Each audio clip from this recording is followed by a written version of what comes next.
Cukup seorang itu melakukan kejahatan bila merendahkan dan menghina orang Islam yang lainnya. Kalau orang Islam lain direndahkan sudah melakukan satu kejahatan, bagaimana kalau direndahkan itu seorang alim?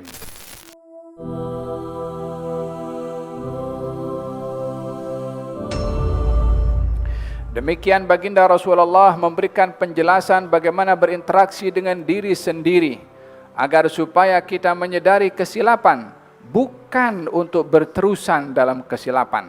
Menyadari kesilapan untuk melihat kekurangan dan kelemahan kepada diri sendiri, supaya tidak sombong, supaya tidak melihat kepada orang lain dengan pandangan hina, karena kita berkongsi dengan dia sebagai seorang manusia yang dia berbuat silap.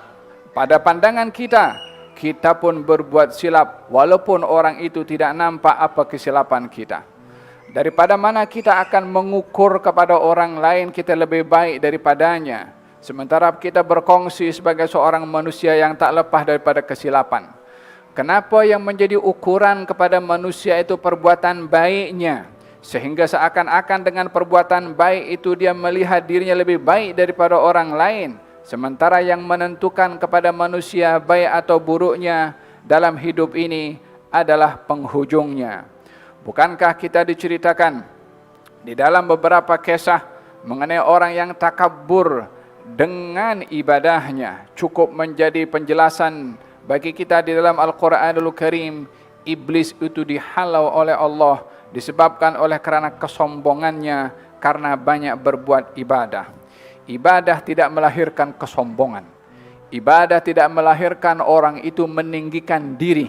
Tapi ibadah itu justru melahirkan pengabdian diri, penghinaan diri di hadapan Allah Subhanahu wa ta'ala. Seperti uraikan oleh Uwais Al-Qarani ketika bertemu dengan seekor anjing. Katanya, anjing, kalau kamu di hari kiamat nanti, kalau aku di hari kiamat nanti dapat melepasi sirat, aku lebih baik daripada kamu. Tetapi kalau aku tak lepas sirat, kamu lebih baik daripada aku. Bila ini muamalahnya bukan karena mengukur dirinya dengan anjing, tetapi mengukur dirinya dengan ciptaan Allah Subhanahu wa ta'ala, di mana pada ciptaan Allah ada hikmah, sejuta rahasia yang perlu untuk dikaji, hatta pada ciptaan benda-benda yang tak bernyawa, apatah lagi binatang atau hayawan, termasuk juga manusia. Demikian ukuran seseorang dalam berinteraksi dengan Allah Subhanahu wa ta'ala. Jangankan manusia direndahkan, binatang pun mereka tak merendahkan.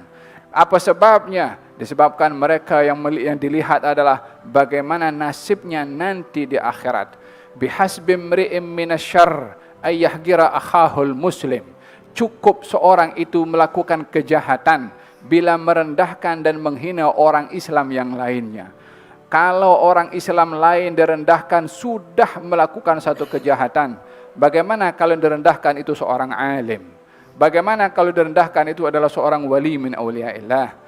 Bagaimana kalau direndahkan itu orang yang ibadahnya begitu banyak di sisi Allah Subhanahu wa ta'ala? Maka dengan demikian ianya adalah merupakan satu kejahatan yang berlebihan bagi orang tersebut bila tidak menghargai ciptaan Allah Subhanahu wa ta'ala dan anugerah yang diberikan oleh Allah kepada orang alim itu.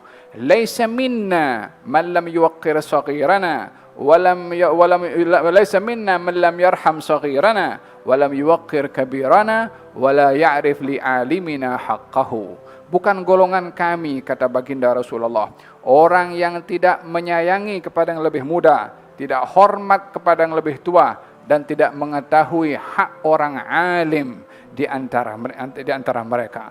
Orang berilmu memiliki hak lebih daripada orang biasa.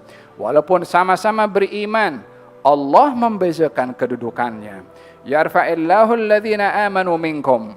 Allah mengangkat darjat orang-orang yang beriman lebih daripada orang yang tidak beriman. Lalu kemudian terangkatnya darjat orang beriman daripada yang tidak beriman bukan sama kedudukan iman itu.